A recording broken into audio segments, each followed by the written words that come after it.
नमस्कार. मनाला आधार या आपल्या यूट्यूब चॅनलवरती तुमचं मनापासून स्वागत आहे. कधीकधी आयुष्यात असा एक टप्पा येतो जेव्हा आपण मनापासून प्रयत्न करत असतो, पण तरीही गोष्ट आपल्या मनासारख्या घडत नाहीत. आपण एखादं स्वप्न पाहतो, त्यासाठी मेहनत करतो, देवाकडे प्रार्थना करतो, मन अपेक्षित परिणाम मिळत नाहीत. मग मनात एक प्रश्न येतो, माझ्याच आयुष्यात असं का होतं?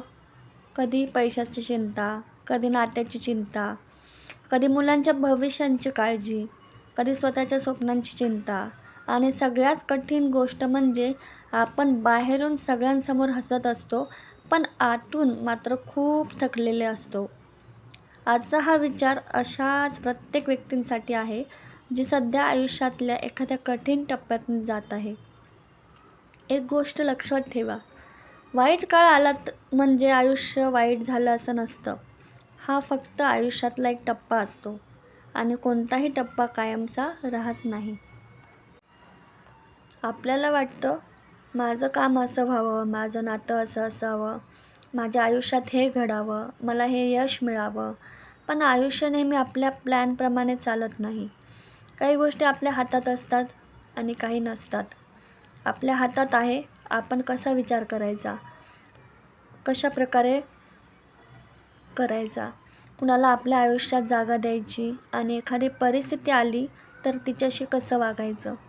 पण दुसऱ्या व्यक्तीचं मन, परिस्थितीचा प्रत्येक परिणाम आणि भविष्य हे सगळं आपल्या नियंत्रणात नसतं. म्हणून ज्या गोष्टी आपल्या हातात नाहीत त्याच्यासाठी स्वतःचा रोज त्रास देणं थांबवा. स्वीकार म्हणजे हार नाही, स्वीकार म्हणजे परिस्थितीला समजून घेऊन पुढे चालत राहणं. स्वतःला सतत दोष देऊ नका. काही लोक प्रत्येक चुकीसाठी स्वतःलाच दोष देतात. मीच चुकीची होते, माझ्यामुळेच सगळं बिघडलं, माझ्यामुळेच काही गोष्टी नीट होत नाहीत, असं सतत म्हणत राहिलं तर मन थकतं. चूक झाली म्हणजे तुम्ही वाईट व्यक्ती होत नाहीत. चूक म्हणजे शेवट नाही, चूक म्हणजे शिकण्याची संधी आहे. भूतकाळाकडे बघताना स्वतःला शिक्षा करू नका. स्वतःला विचारा, या अनुभवाने मला काय शिकवलं? देवावर विश्वास ठेवा. कधीकधी आपण देवाला विचारतो, देवा माझ्याबरोबरच का? मला पण कदाचित त्या क्षणी देव आपल्यालाच एक गोष्ट शिकवत असतो. ही परिस्थिती तुला तोडण्यासाठी नाही तर तुला घडवण्यासाठी आली आहे. प्रार्थना करा, पण प्रयत्नही करा. देवावर विश्वास ठेवा, पण स्वतःवरचा विश्वास सोडू नका. कारण देवाने तुमच्यावर जी ताकद ठेवली आहे, तिला उपयोग करणं ही सुद्धा भक्तीच आहे. आपण मोठ्या यशाची वाट पाहत राहतो, पण आयुष्यातले मोठे बदल छोट्या छोट्या पावलांनीच घडतात. आज तुम्ही कालपेक्षा थोडं जास्त काम केलं. आज तुम्ही एखादी वाईट सवय थोडी कमी केली. आज तुम्ही स्वतःसाठी 10 मिनिटं काढली. आज तुम्ही राग आला तरी शांत राहिलात. ही सुद्धा प्रगती आहे. दुसऱ्यांच्या वेगाशी स्वतःची तुलना करू नका. प्रत्येकाची वेळ वेगळी असते. मी कालपेक्षा आज थोडी चांगली आहे, हेच मोठं यश आहे. लोक काय म्हणतील? आपल्या आयुष्यातला सर्वात मोठा अडथळा कधीकधी परिस्थिती नसते, तर लोक काय म्हणतील हा विचार असतो. तुम्ही काही नवीन करायला गेलात, हे कशाला करतेस? तुम्ही स्वप्न सांगितलं, तुझ्याकडून होणार नाही. तुम्ही बदलायला सुरुवात केली, आता हिला काय झालं? मंडळी, लोक बोलणार. तुमच्या आयुष्याचा निर्णय प्रत्येक वेळी त्यांच्या हातात देऊ नका. तुम्हाला तुमची दिशा माहीत असेल तर हळूहळू चालत राहा. काही लोकांना सोडून पुढे जावं लागतं. आयुष्यात प्रत्येक व्यक्ती कायम आपल्यासोबत राहीलच असं नाही.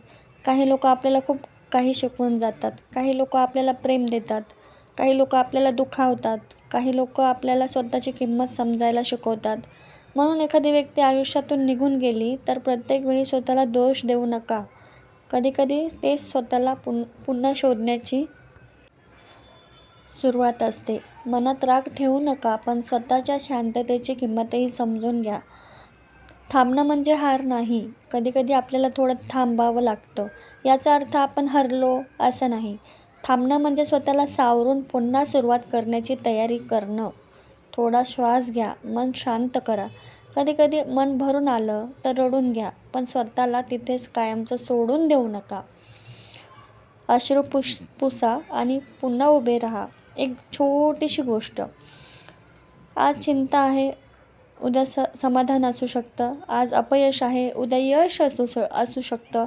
आज डोळ्यात अश्रू आहेत, उद्या आनंद अश्रू असू शकतात. आज कठीण आहे याचा अर्थ असा कठीण असेल असं नाही. फक्त पुढेही एक पाऊल दिवस असेल तरी तेवढं चालत राहा. स्वतःसाठी एक वचन. आज हा विचार मनात ठेवा, मी माझ्या भूतकाळाला माझं भविष्य ठरवू देणार नाही. मी दुसऱ्यांच्या शब्दामुळे स्वतःची किंमत कमी करणार नाही. मी प्रत्येक अडचणीला शेवट समजणार नाही. मी छोट्या प्रगतीलाही महत्त्व देईल. मी माझ्या मनाची काळजी घेईल. आणि सर्वात महत्त्वाचं, मी पुन्हा पुन्हा सुरुवात करण्याची हिंमत ठेवेल. आयुष्य सुंदर असण्याचा अर्थ त्यात कधीच समस्या नसणं नाही, तर समस्या असतानाही आशा जिवंत ठेवणं, प्रेम आणि विश्वास जपणं, प्रयत्न सुरू ठेवणं. तुमच्या आयुष्यात सुख, शांती आणि समाधान नांदो. चॅनलवर नवीन असाल तर सबस्क्राईब करा, लाईक करा, शेअर करा.